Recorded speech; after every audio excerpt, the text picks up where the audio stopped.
So, a few days ago when I put up this poll on my Instagram, I had no intentions of making this video a versus, but when Joshua Weissman's Baconator won and I was rewatching his video to write down my shopping list for the week, I noticed my good buddy Sam the Cooking Guy popped up on my recommended tab with his version of the Baconator, and I could not help myself. I have to do both of these. Fun fact, the Baconator is actually the only fast food burger I ever order. If I'm at McDonald's, I'm getting a snack wrap. If I'm at Burger King, I'm getting like fries and onion rings or something. And the Baconator is really the only one.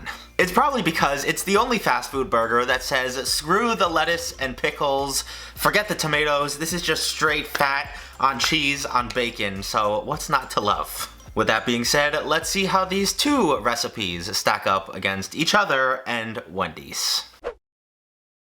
These two recipes take incredibly different approaches.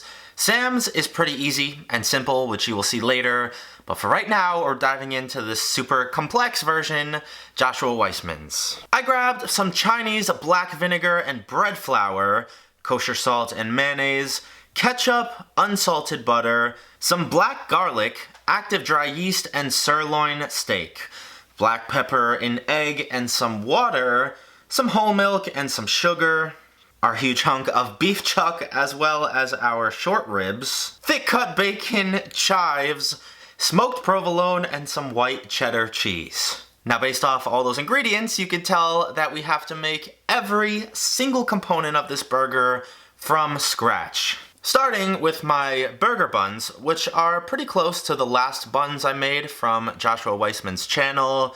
You have to make a roux first, bloom your yeast in some warm milk, and then basically throw it all together one by one in a stand mixer. The preliminary stages of this are not hard at all. The majority of the time you're going to spend making these is waiting around for them to rise twice. And I figured since the first rise has to be in a greased bowl for 2 hours, I can get a whole load of other stuff done while we wait. I cooked up my bacon. I cut each and every piece in half because I figured that would fit better on our finished burger buns.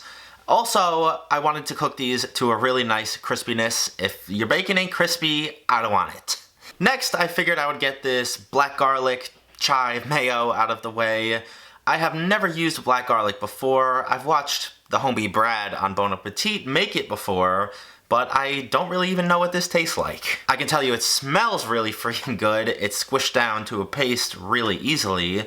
And once I had that done and my chives chopped up, I threw it all together with a half cup of mayo and a splash of my black vinegar. I think Josh mentioned that some of these ingredients were optional, but based on his video, it just looked too good to skimp on. Getting back to the buns right quick, I slapped down my dough mound. I tried to cut them into 6 equal portions. If you watched the last video, you would know that I'm not great at this, so try not to judge.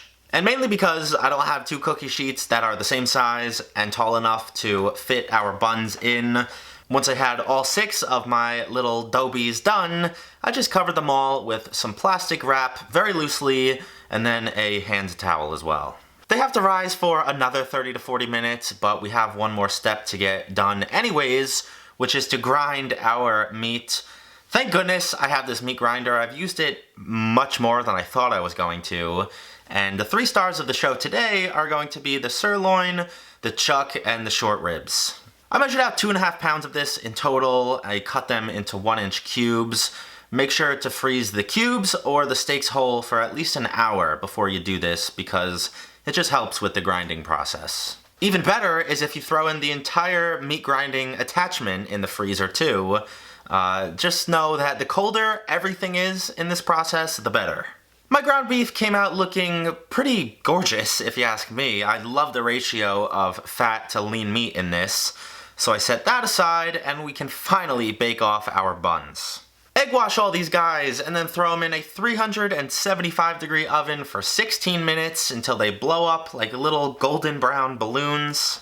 I'd be happy just eating one of these plain in this video with some butter or something, but obviously we cannot. We have to form our burger patties into the signature squares. Generously season with some kosher salt, throw them down into a screaming hot cast iron skillet. Or at least I thought it was screaming hot. I guess I had some cold spots, because when I flipped them over, they were a little bit underwhelming looking.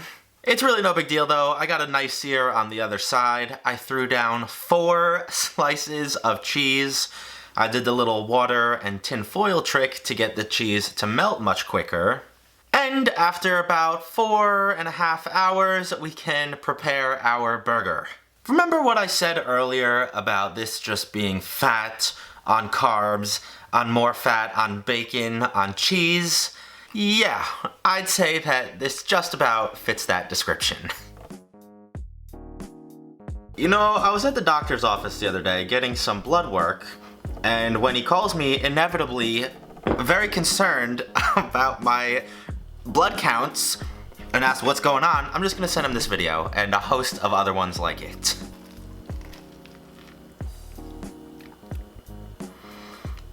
Oh my gosh. As always, this bun is so freaking good. It's light and airy. It's lightly sweet. It's just perfect. But I think what's taking this over the top for me is that black garlic. That one ingredient alone is offering sweet and salty, this like tangy kind of umami, almost balsamic vinegary flavor. This is just impossibly good. I have no idea how Sam is gonna be able to top this, but let's give his a try. So next up today is honestly the underdog of these two recipes. We can buy some stuff store-bought, we can cut a lot of corners. I just hope it comes out good so I don't get roasted again like when I made his banana bread.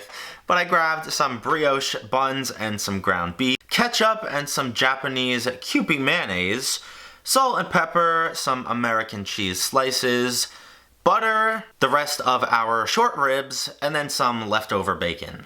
This is probably the most interesting part of this recipe. 50% of our meat mixture is going to be store-bought stuff, while the other 50% is this home grinded short ribs. I'm not sure why exactly he does this, but what I can tell you is that when you put fresh ground beef up against that store-bought stuff, it kind of makes me not want to eat the store-bought ground beef anymore. It's looking a little bit gray. I mixed the two together today regardless, along with a healthy amount of salt and black pepper. The only time you really want to season the actual meat mixture is if you're cooking them right away. If this is going to sit around for any amount of time, just wait to season the top and bottom right before you put it on the grill.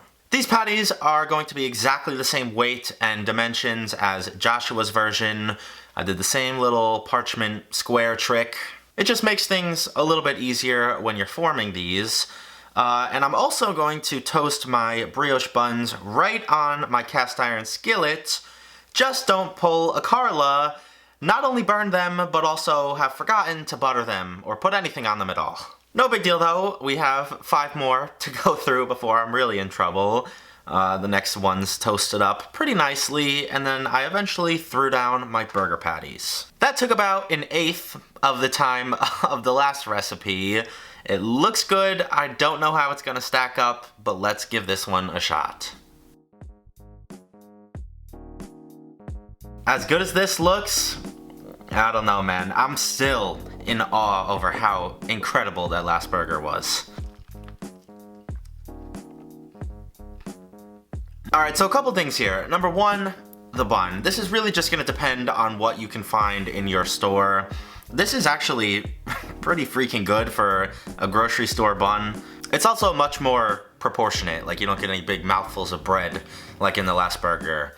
Also, I don't know if I've mentioned this before, but with burgers, something about American cheese, I just almost have to have it. It's the only time I prefer American cheese over anything else. I think it's just how well it melts, because no other cheese really melts like that. It's more like plastic, as we've discussed. And also, finally, I love the Japanese mayo. It's so much more rich.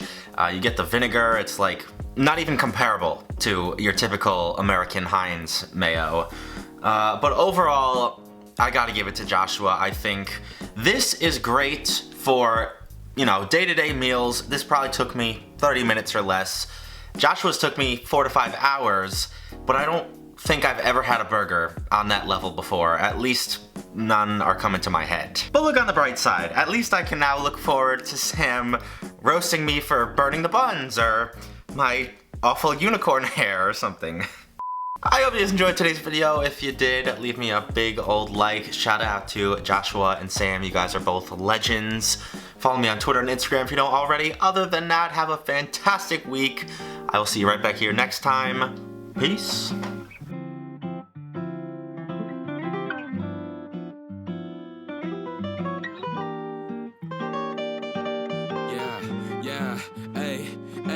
With the M without the AD. Flipping burgers and my money super lazy. Try and make a meal tonight, they ain't paying me. Try and supersize my life with my A-team. Yeah, our style wasn't wavy, but we had a vision.